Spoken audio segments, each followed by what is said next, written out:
Roleplay Retcon does not own any part of the movies we retcon, nor are we associated with the artists who make them. Also, we might not be super kid-friendly, but we're not going to curdle your milk or anything. The soundtrack for this series is by composer Robert Russell. You can find his music at robertrussellmusic.net, on his YouTube channel, and many other places.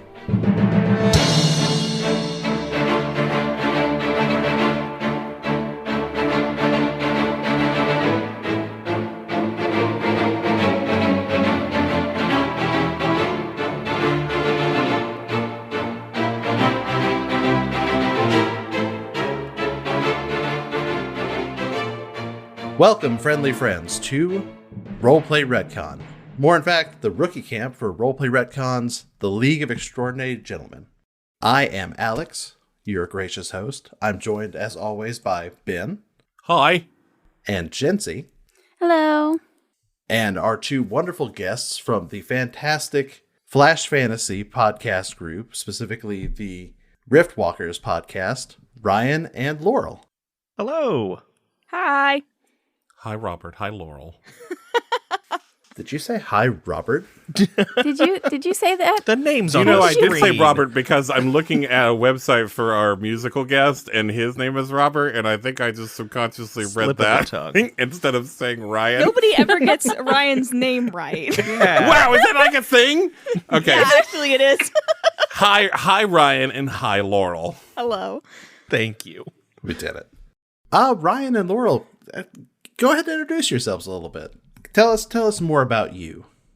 You want to take the stage, Laurel? Oh golly, I was hoping that you would. I can if you want me to talk first. Go for it. Oh no, this is you hang up first. No, you hang up first. I'm Laurel. I am a player on the Riftwalkers podcast. I play Val in season 1, and I assume season 2 will be close to airing. So I don't think this is like a big secret thing. Where I'll be playing a character named Bread in season 2. Who wears the world's dumbest hat.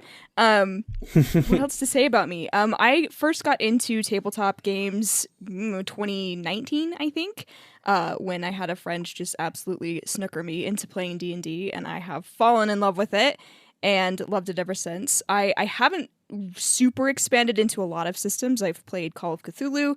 I've played Monster of the Week. I love them all. I just really love roleplay. That's my favorite thing. It's like adult sanctioned play pretend, which is a big deal for me. I love it. I'm a theater kid, a writer. That's me in a nutshell. That's my cue then. Yeah, I'm it's your Ryan. turn. Ryan's turn. I am the game master, dungeon master, what have you, whatever we're playing, over at Flash Fantasy from Riftwalkers and the Skeleton Crew. Those are our current shows. Well, let's see. Laurel did a little personal history of tabletop games, so why not go there too? I started in all this hullabaloo just under a decade ago, and it's consumed my life ever since, in the best way possible, of course. Played a lot of different systems. This is my first time doing Savage Worlds, though. I've always wanted to kind of take a foray into this, and it'll be exciting. Now's your chance. Exactly. But now I love the roleplay aspect too. I'm very guilty of running entire sessions without rolling any dice. And Yeah. I won't complain. I know at least Laurel won't complain, but maybe some people will. But I'm also, writer in my day life and I guess night life that overlaps. And also come from an acting 24/7. background. In fact, that's where I met Laurel many years ago, doing high school theater together. Yeah. Ah, nice. Nice. There you go. There you go. There you go. There you go.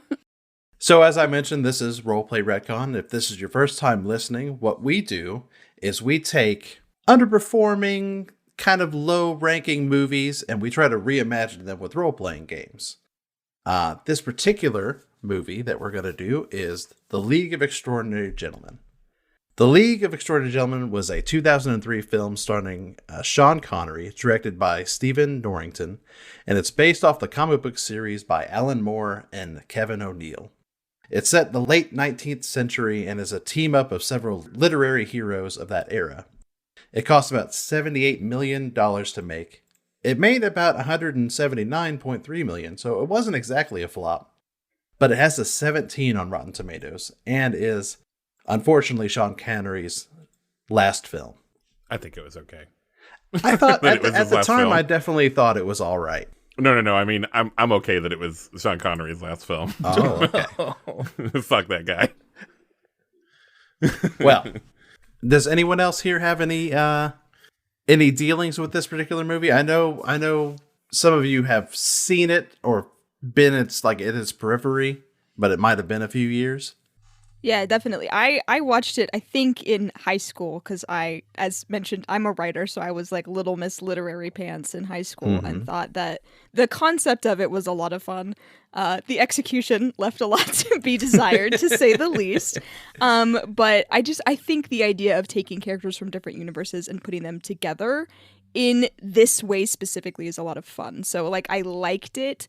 I started reading the comics, but it was kind of pre me really understanding comics as a medium, so I don't think I got it there either. But it's kind of I don't know, it's like a little gem that just needs some polishing. So I'm excited to be here.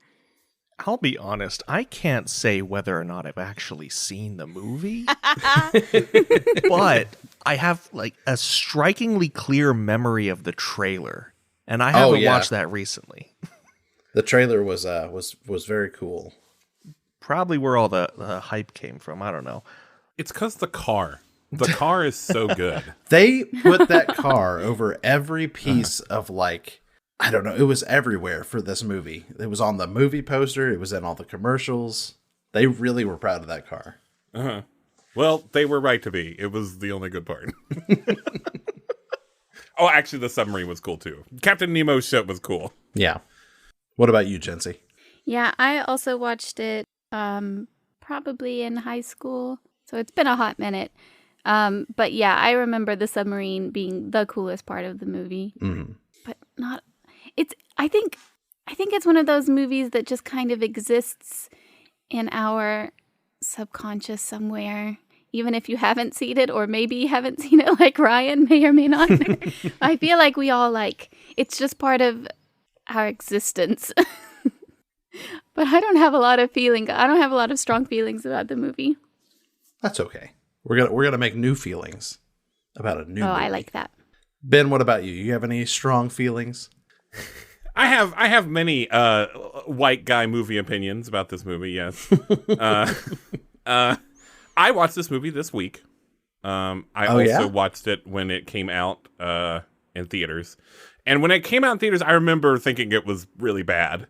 But revisiting movies for this podcast that I remember not liking, sometimes I will be like, oh, shit, I kind of like this now. Like that happened with The Spirit. I remember I hated The Spirit in the theaters, and then when I watched it for the podcast, I was like, oh, I don't hate this. Nah, this movie was still really stupid. I hated this movie so much. It was so bad. I thought that was going to take a different turn. Nope, it sucks. I think I've talked before about I'm actually really hit or miss with Alan Moore's stuff. I think Watchmen is great, and I like V for Vendetta, but I don't like about half of his stuff, and that includes The League of Extraordinary Gentlemen. So I don't like the source material for this, nor do I like this movie, but I do kind of like the concept, which is why I think this is a very good idea. Oh yeah, when we formulated this podcast way back when, I was super excited to do this movie down the line when we got some sea legs under us, Some heat. some gravitas, I don't know, but now that time is here, and it's time for me to mold this in my weird vision, and that weird vision is a modernization of the whole thing. So instead of the Victorian era, the 19th century kind of whole dealio, we're gonna do it more or less modern day with modern day heroes, circa 1985 to about 2015. That's such a good idea. 2016, yes. 2016 for Jency. I forgot. Very specific exception. Yes. Very specific. We need to expand the range 1 year precisely. Just 1 year so we can get a specific character for Jency in particular. And that'll lead us right into why with introducing our characters. Who should we start with? Our guest. I think I'm going to start with Ben, actually. Oh, okay. All right. Man, I guess because I think there's a little bit of a story here. I have chosen Dom Toretto from the Fast franchise, which is the franchise that started with The Fast and the Furious. Now, if you have not seen these movies... I have not seen these movies. I recommend... I also have not seen these movies. I recommend seen these movies. I recommend a specific viewing method. You should watch one of these movies in release order once a week with your friend group, with the people you are closest to. And if you can do it in theaters for free like we did, more power to you. So when F9 was coming out, they did this thing to try to like kind of get people to go back to movies, and they once a week for free released the other 8 movies in theaters, and we were like, it's free, let's go, it'll be a gas. And damn it, if Alex and I did not fall in love with these movies. It's a magical experience. That's what I'm worried about. It was really weird, because I went through high school just hating these movies for no reason. I'm like, they're about cars and just being hooligans, yada yada. And yeah, we watched the first movie. We watched it for the podcast specifically, like, we'll get some ammunition. This will be great. And I don't know if it's just the time or the space, or just maybe it was coming out of the pandemic and just wanting to love movies again. But boy, did I fall hard for these movies. They're stupid. They're real dumb.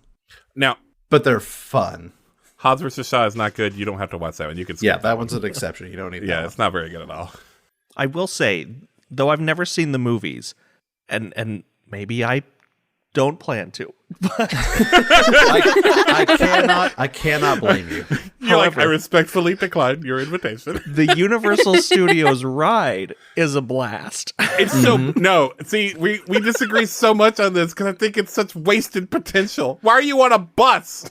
It's so stupid, and there is literally a part where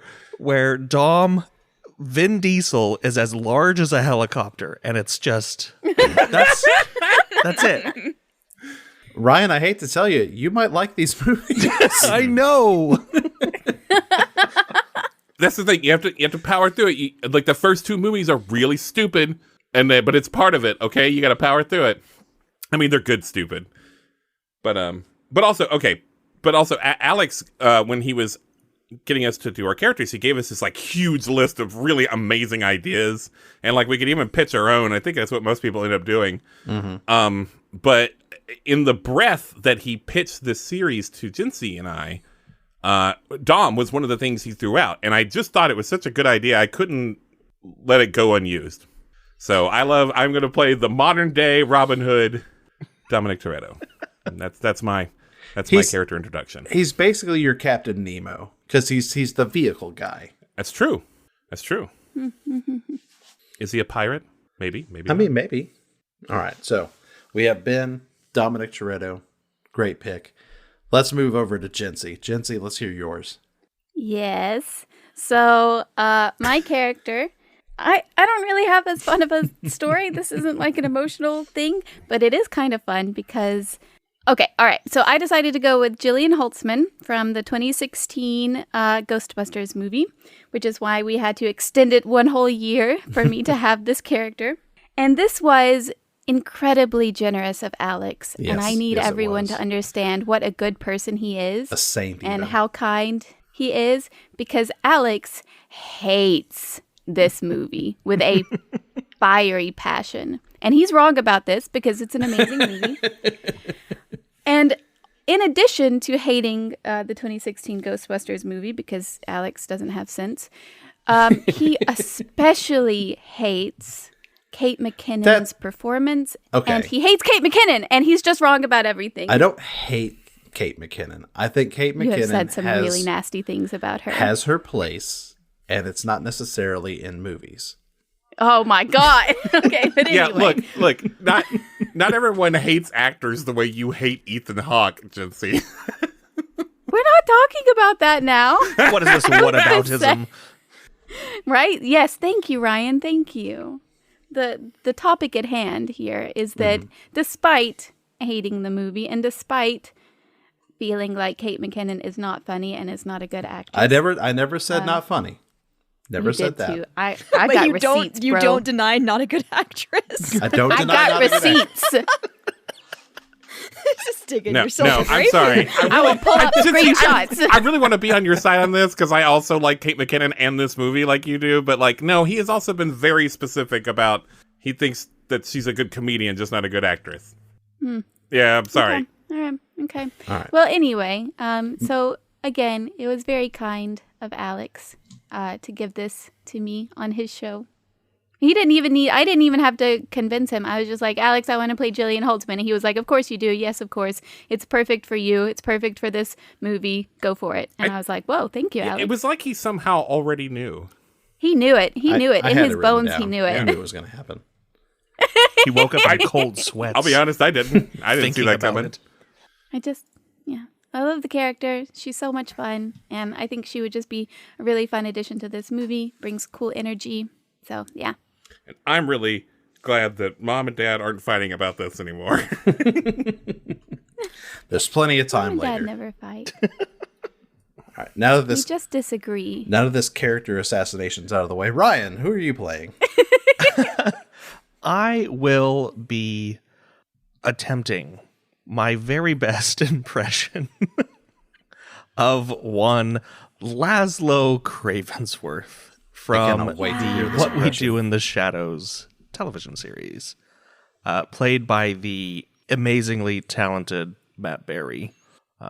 So that'll be a very fun accent to trip around with for however long we do this for. Could you give us a New York City real quick? New York City. Pretty good. All right, no, Pretty that's in the ballpark. I'll That was I'll good, pump that up was the good. British. Don't worry. I'll really get the cadence down too. I look See, the forward to it. problem with Dom is his voice is a voice that microphones don't like to pick up. So I'm worried about that. Ben, 100%, you're going to be sounding like yourself. We know this. It'll be deeper. My patron voice was great. I believe you. And lastly, that brings us to Laurel. Laurel, who are you playing? Hi, it's me. I am going to be playing Marty McFly from Back to the Future. It delights me deeply. I have such a great love in my heart for Marty. I don't know what it is about like soft, effeminate men that I just love, but that is always the kind of character that I tend to bring to the table. So I got a little confirm. Marty in my pocket. It was also funny because when we were approached about the idea, I had made a list of characters that I was like, oh, these would be fun to play. And Marty was on my list, and Marty was also on Alex's list. So it's just like, it's fate. It's fate. And 100% what I'm basing this whole campaign off of now. So thank you, Laurel. You're welcome. Happy to provide. Yes. Special Agent Calvin Klein. That's right. Clint Eastwood that's cool. in the house. All right. And with that cast of characters, we can now move on to what we're playing, which is Savage Worlds. Now, eagle-eyed listeners, because you can hear with your ears and see with them, will notice that we've played Savage Worlds before. And for me, that's okay. we try to... That's okay for me too. We try to do a different game every series, and well, I'm counting this new edition of Savage Worlds that I got as being a new game. Yep, I agree. And since we have so many, we have one more guest than we usually do, and it's just how I'm gonna. We're just gonna go with it. Also, like, I think that we're getting more into it. We kind of like half played it last time. You made our that's true. character sheets for us. We skipped out on a lot of stuff. I really enjoyed making a character in this system. That's good. That's good. For people who aren't familiar with Savage Worlds, it's a very, very cool system. It's run off entirely all different dice, where the D20 system in D&D, you mostly run off of a D20 for establishing all of your skills and attacks and things like that. Savage Worlds runs off of a different die per attribute or skill, and it's based on how good you are at that skill. The target number for the whole game is basically 4, with a few special suggestions or situations. So if you've got a D4, which is the lowest die you can have, it's going to be pretty difficult to get a 4 with that. A 1 in 4 chance. But if you go up to a D6, it gets a little easier, and so on all the way up to a D12. It's a really simple system. It's really easy to get onto, and I love it. A few other special things we're going to be doing are special like D&D role-playing game kind of hooks that I like to do.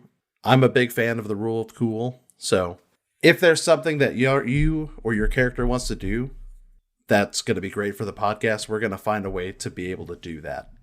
Nice. I love another thing that we're going to do. What's that, Laurel? I love rule of cool. That's my favorite rule in D&D is the rule of cool. It's the coolest rule.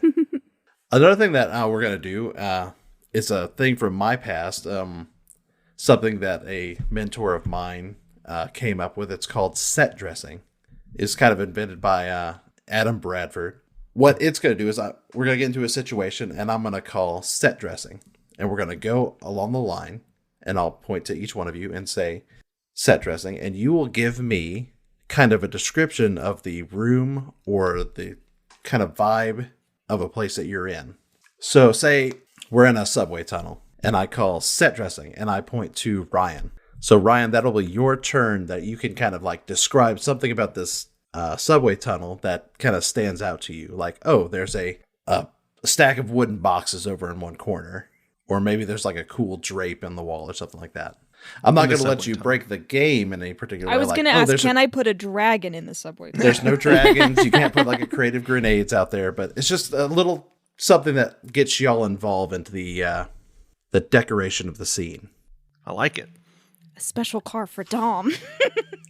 Yeah. See, that's the kind of thing I think he's not going to allow, but we'll see. Did I tell you that Avoiding Reality does set dressing because of you? The podcast Avoiding Reality? Yeah. That's crazy. Yeah. I would listen to Avoiding Reality. It's by my buddy Sketch. Maybe I will. And the last thing I'm going to introduce is a little thing that I like to call high or low. And it's basically going to fall under things that are affected by crits. Or actually crit fails, to be more specific. So failing in Savage Worlds is really difficult. Because every roll that you do, no matter what die type you use, is always accompanied by a wild die, which is a d6. So if you roll a 1 on any one of these die, you're usually fine. Unless you roll a 1 on that die and your wild die. That's considered a crit fail. So when that happens, I'm going to give you a chance of high or low. I'll roll a percentage die, and I'll have you say high or low. If you pick high, and I roll low, I'm going to have something bad happen to you. Oh, no. Yeah. Did you pause for us to be really scared for a second there? I did a little bit. Did you pause for us to go, oh no, bad things? I guess we could have a little effect. Sorry, maybe we should have a little more energy. It's okay.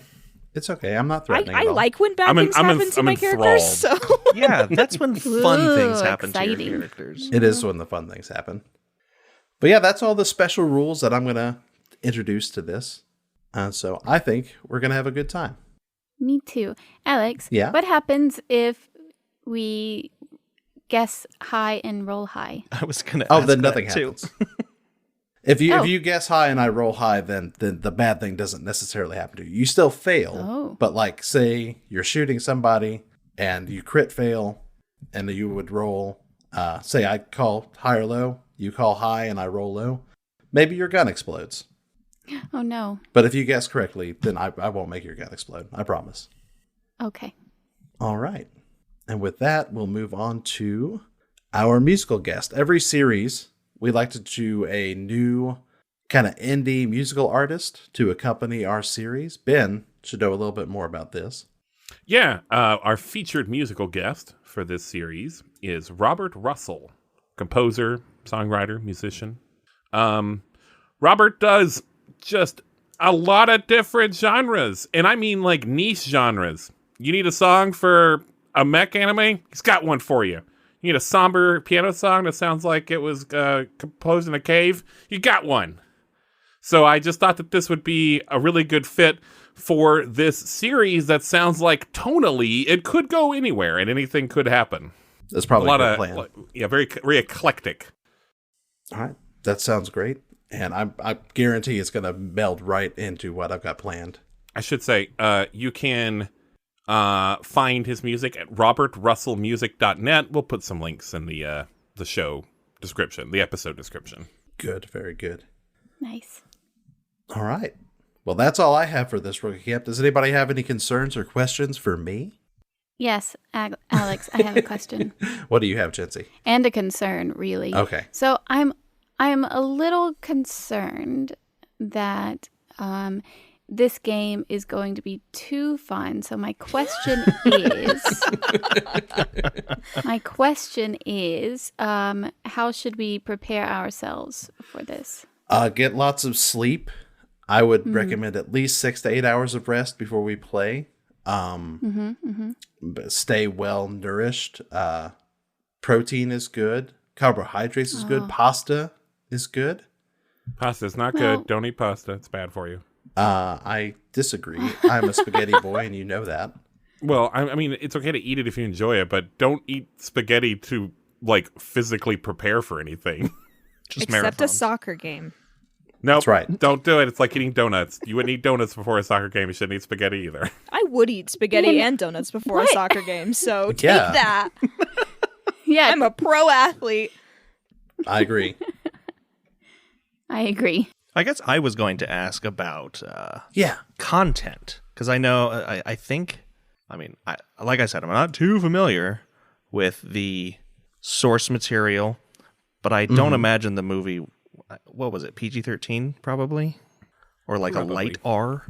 The source material is extremely graphic. Yeah, knowing Alan Moore stuff. Yeah. So I guess the film was rated G. Was it really? Fun fact. Bit of a discrepancy there. Wow. Pixar produced it. No, that can't be right. There's like a sex scene in it. It's what the internet just told me. It's rated G. It's PG-13. PG-13. What? So are we shooting for? Oh, it's rated. Using? It's okay. It's rated G in Japan. Wow. Well, maybe their G is different. They did give us. I don't think it's that different over here. I mean, so is that about what we're shooting for here? I would say probably. Okay. I mean, we're all adults. We can put a little edge on some things. I'm not going to go too hard with like horror elements or anything. And I mean, I'm going to try not to make it too sexy. Does that mean we only get one F word? Two. It's two these days. Two now. Is it two now? It's the modern day. We can have two. Oh my Laszlo's God. going to use what a both time of them to be in alive. the first 2 minutes. So I don't know. Laszlo will get it. Nice. Yeah. It's a good question for me and Ryan because I think he and I both tend to be quite. That was my next question. Is where are we on the use of the? Can we say swears? You know I love swears. Well, I'm not asking you. Oh, okay. Oh, I love swears too. I'm not asking you either, and you know that. Oh, are you asking us? I'm very. Okay. I guess it's not. I guess it's not obvious. I'm so sorry, Jency and Alex. Swear away. I don't care. I can curse say fuck. on a Okay, we can say daily fuck. basis. Yeah. Okay. Good. All right. Good. I'm glad we got that squared away. Thank you all for joining us. Next week, the next week after we do this. No, 2 weeks. We post these every 2 weeks. In 2 weeks, we'll post the first episode of The League of Extraordinary Gentlemen. That really threw me for a loop. This is where you put in the sound of a DeLorean taking off. This is where we'll get the DeLorean in here. Nice. We'll get the DeLorean, the proton pack, the engine revving, and a bat.